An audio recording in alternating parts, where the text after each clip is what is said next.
പുഴ കാണാൻ എന്ത് ഭംഗിയാണല്ലേ, വളരെ ശാന്തമായി ഒഴുകുന്നു. ஆத்துல தண்ணி அவ்வளோ சாந்தமா இல்லே, சுழல் அதிகமா இருக்கு. അത് മഴ ശാന്തമാകുമ്പോൾ പുഴയും ശാന്തമായി കൂടും. വല്ലി വല്ലി ബാലസുബ്രഹ്മണ്യം,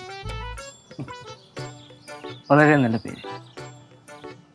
വല്ലി, വള്ളി, ഭൂമി,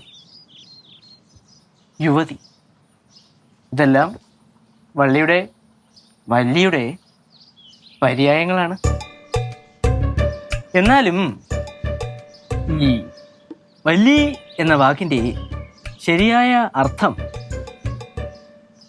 പടർന്നു വളരുന്ന ചെടിയുടെ നീണ്ട തണ്ട് എന്നാണ്.